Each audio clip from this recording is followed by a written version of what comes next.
Hi guys, my name is Tunji Andrews, founder and CEO at Our Bar. At Our Bar, we're building a sustainable future for Africa's workforce. You are listening to the IBS podcast. That's the InsurTech Business Series podcast. You don't want to miss it. In fact, click on it right now.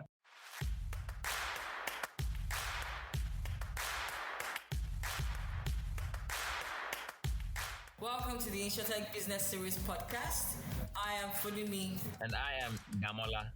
And together, we host the most exciting podcast on insurance and InsurTech related topics in Africa.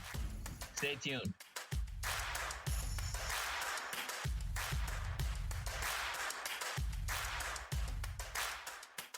My name is Tunji Andrew. I'm an economist by Outlook. I actually studied physics, but then went on to study economics.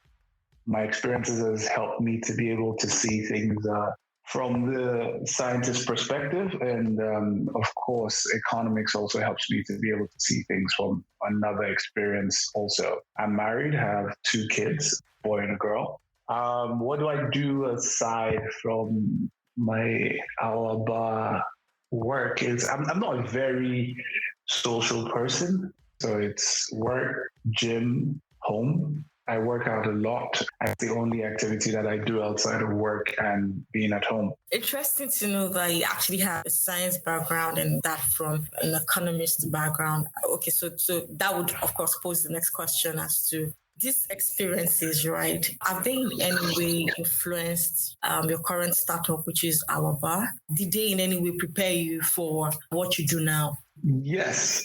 So I think I would say the second one, which is economics. The physics part. So I did physics because my dad wanted me to be an engineer, and somehow brilliant enough to get into engineering. So the closest thing I could get access to was physics. I'm not really sure how much of physics has impacted my life. I think maybe it helps me just see things from a structural perspective. But I did find out that I really enjoyed economics. What we're doing right now at Our Bar is predominantly tied around financial inclusion. I'm a strong financial inclusion advocate.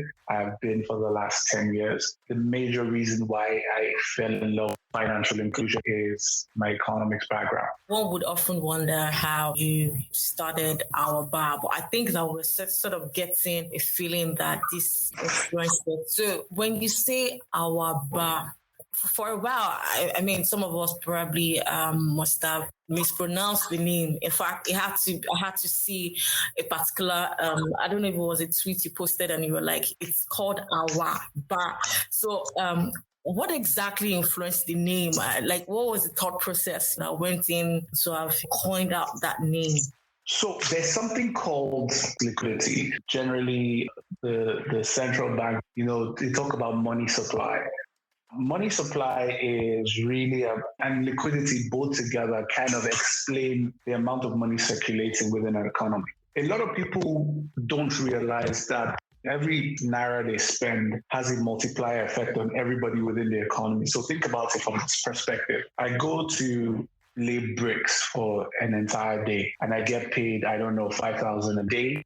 Out of that 5,000 a day, my child's school fees is 3,500. So I take out of that 5,000 naira that I've been paid at the site, I go and pay my child's school fees for 3,500 naira. And that 3,500 naira is paid to the school. The school takes that money, goes to pay their teachers. They pay their teachers maybe say 3,000 naira of that money. The teacher takes that money, goes to the market, goes to buy tomatoes, maybe 200 naira. The tomato seller is able to go and, so that way money supply and the liquidity in any economy works hand in hand to be able to make sure that every person gets adequate provision. And that is what we talk about when we say there is a recession. What a recession means is that there's not enough economic activity within any economy. And the reason why that happens is because there's not enough money going around. So most people are scared. So it's not going around. You see that circle I basically tried to draw earlier. this person pays this person pays this person. Now, if there's reduced money in the economy, people tend to hold and it doesn't go around. So that's the problem with the context and the way I saw financial services, is the way I saw financial inclusion. So when I was into, start my own organization, the thought at the back of my mind is our money. So it's not just my money. It's not just your money. It might be in your hands today and might be in my hands tomorrow, but effectively it is our money. And that was what created the Our Bar conversation. That's interesting to know, honestly, because that's giving us insights into that. So again, it's Our Bar. I always try to say that so that sure. Okay, so while I understand, the thought behind this, can you also walk us through the journey of the micro pension startup? Between 2018 and 2021, when we started, I was actively speaking to startups in and around the country, trying to get them to focus on the market segment Our Bar focuses on right now and the opportunity. And I kept saying, you know what, I would like to have you focus a little bit on this market segment. If you could just give me some part of the company. If it's, I don't know, a little part of the company, I would be your chief marketing officer or something like that. And clearly, a lot of people did not understand the market segment, let alone want to be involved. So it was pretty much a frustration. And then the pandemic hit. And the pandemic hitting was crucial, because during the pandemic, you found out that people were hungry during that period. All the issues with the palliatives and people breaking into the storerooms, their lives were seriously and adversely affected. And honestly, what came to my mind was we need to be able to create financial services that are fit for artisan workers. And I don't say this lightly, because you hear a lot of people say they want to bank the unbanked.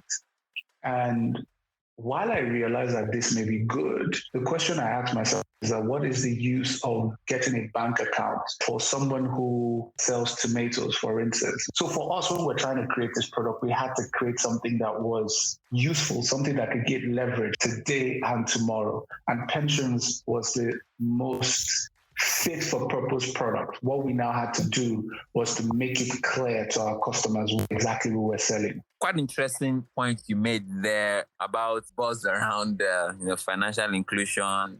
On your own end, you're doing the micro pensions. Just generally, what exactly should we be focused on in this part of the world in terms of getting more people to be financially included?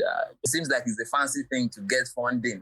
Yeah, so because I've been around financial inclusion so long, I have been able to get past the birth and I've been able to see the belly of the beast. And I realized that they want value. Bank accounts don't create value for Africans because banks are built after the European American model where you just go and keep your money somewhere. Charges are being collected and debt on a weekly to monthly basis. An African wants and a Nigerian wants financial services from the perspective of leverage. Now, let me clearly explain what I mean. Think about it. Banking, we have the alajo, the woman or the guy that carries a notebook under their armpit. What is it? Pensions. In Africa, we have 6, 7, 8, 9 children. We hope that one of them will blow and take care of us when we. What is it? Investments. We're always trading. We're putting money into business, growing businesses here and there. We're known for it. There is no financial service that doesn't have an African equivalent. In Africa, credit is based on a simple conversation. I know you, yes, we know each other. And that is because the African model of credit is based on trust, it's based on knowledge, it's based on understanding. So when you then go and you want to sell credits to an African based on banking, you have totally missed the context of this African. So the context is around value creation. So think about it from this perspective. If you try to sell health insurance to an African, you're unlikely to get him to buy it from you. Why? Because, he will not be sick in Jesus' name. So how do you think he's going to pay you 20,000, 15,000, 16,000 to buy health insurance? He's not going to do it. Now, what if you could have him do what he already knows by saving monthly? And because he's saving monthly into an adjust system, he's able to unlock health insurance for that entire year. That is the kind of leverage we give at our bar. You have to be able to reorientate and rechange their mind. For me, I think it's quite important that we continue to look at it from the perspective of Africa is a unique society. If you go to China, you will not find the European methodology of service provision. You will find the Chinese way of doing things. You will find the Chinese model of banking. So for us at our bar, it is crucial that we build for the community we're in. We're building for Africans, we're building for ourselves. So I'll tell you another product that we have, which is a community-based health cover. So a community comes together, they feel that, a lot of them tend to need health cover. But the problem is that they are worried about the fact that if they don't use the health cover, you've taken their premium and then you're not going to give them value back. What about if they could have a pool and you're able to administer health cover to everybody? Whatever is left at the end of the year, you get the money back. That is the African model, not the European model of premiums. So you need to build for your community. You need to be able to give them value for what they have. But unfortunately, we are not looking at it from that perspective. So for us, this is the way we're building, and this is the way we're looking at financial inclusion. And this is the real financial inclusion, where you are going to give people things they need so that they can be included. Hi guys, my name is Tunji Andrews, founder and CEO at Our Bar. At Our Bar, we're building a sustainable future for Africa's workforce. You are listening to the IBS podcast. That's the InsurTech Business Series podcast. You don't want to miss it. In fact, click on it right now. I mean, just picking on a few things that you did mention, insurance. Again, in the whole conversation around financial inclusion, it's always about the banking and payments, but pension is not there yet. Insurance as well, which for me, I think is even more important because one, we all face risk. Those people below the pyramid were the hardest hit. Insurance could have come in if it was insurance provided by the government or even insurance that was available, people could have subscribed to. But today, the level of penetration of insurance is quite low. But generally, how is Our Bar looking at the insurance space in terms of inclusion? It's crucial. It's crucial to what we're driving. It's super crucial to what we're driving from multiple aspects. In my mind, insurance, pensions, it feels the same. They're complementary products. And what we've done is we've been able to create a system whereby they go hand in hand and they're able to work together. The vulnerable society is crucial. Nigeria needs greater insurance penetration, far, far, far more than banking. The average Nigerian needs more insurance, not more banking. Pension security, not more banking. Because that is what really protects the vulnerability and the value of life. Yeah. Irrespective of how the fancy car you have or the place you are living, it just takes a little, surgery here, a little bed rest there, a little this, a little that. Yeah, that's that you sold all your property. So every Nigerian needs health insurance, but it can't be insurance for insurance sake. It also can't be pensions for pension's sake. It has to be products that will communicate value to the customer. It has to be products that will communicate to the customer's primary fears and the customer's primary assumptions. What we must do is to position products that will communicate value to the customer. The customer wants to pay. The customer just needs to know how it benefits me. A lot of the times, what financial service providers, when they're speaking to customers, what the customer hears is you just want to come and take my money. I need to be able to communicate value back to the customer. And I think that is the reason why we've not seen a lot more penetration. But honestly, I can tell you without a doubt, and I've seen it on the streets, Nigerians don't need more banking. We have too many banks. We have enough banks. We should stop. It's enough. What we now need is protection, is value creation, is ensuring that we don't have more poor people. Quite interesting. Looking at the space that you're playing, what's the feel from regulation, right? You're innovating within that space. I mean, regulator is not customer facing, so I guess their appetite is quite different. So, unfortunately, in the pension side, there is no existing regulation for a micro pension player. that was the way it was in the insurance space until recently, where the regulator created microinsurance. The fantastic thing about this conversation is that we are, one, creating innovation in the pension space, and the regulator seems to be excited about how we are going about it, seeing that we have focused on the customer rather than just doing high-sounding, marketing themes where it just looks good, sounds good for Twitter and social media. So far, we've gotten very strong support from the regulator. We are really grateful for that. We do not take it for granted, but we are still working and hopeful that there will be some direct regulation for our space. Everything we are doing right now is still under regulation via our partners who are the pension administrators. I mean, it's quite interesting. And, you did mention there the insurance space, a lot of new developments, even on the regulator side with microinsurance. You're saying the web aggregator license as well. We have an accelerator program, InsurTech Accelerator Program, the first in Nigeria, supported by the regulator. So yes, generally, regulation will always be behind innovation, but they're responding. I do believe in financial inclusion, definitely. But just like the question I did ask, it's always about the banking. Why? That's not what's most important for someone who is in the rural area. So yeah, thank you for that. In terms of what's next, can you tell us a bit about what the future is? We can't promise our customers they will be rich. We are about building a sustainable future. We're not some get-rich-quick scheme. We're not some, you bring your money, they double it. We're here about sustainability of your future, right? We started on pensions. We've layered it on top of it insurance, on top of it loans, savings, investments. What we're building has not been built anywhere in the world before. And that is a bit scary because there's nothing to follow behind. There's no roadmap that we can just copy and paste. The future for us is to be able to make sure that Africans and Nigerians particularly have leverage on every money they earn. But the thing is, you can't save for tomorrow when today they're sick, they don't have money to pay for their rent. You need to be able to sort today and sort tomorrow at the same time.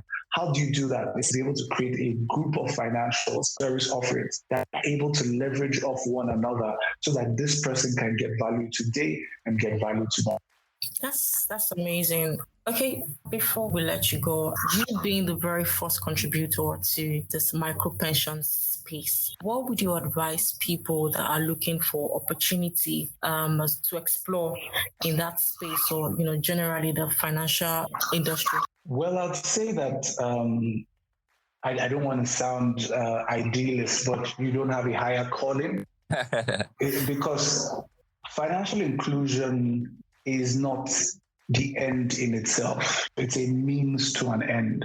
So you have to understand what the end is. I've been in a few gatherings, and I find people selling insurance saying things like, oh, all we need to do is deploy APIs. Once we just deploy APIs, people will just consume those APIs and deploy and make it available to people in the hinterland.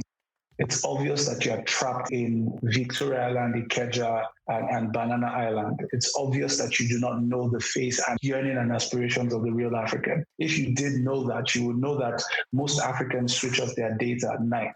Buying 500 MB is actually a real thing for many, many Africans. What am I even saying? Being able to afford a smartphone is actually a luxury for a lot of Africans. So you realize that internet connection is not something that is available to everybody. So what I always say is have empathy to be able to understand your customer. One of the things that we like to do is try to connect our listeners to our guests. Because again, part of the things that we are keen on is networking. Could be collaborations and opportunities that could come up.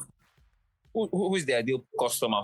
Who are you looking at as this is my customer today? And then how can people reach out to have a partnership, investment? Our primary customer is everybody that is not in formal 9 to 5.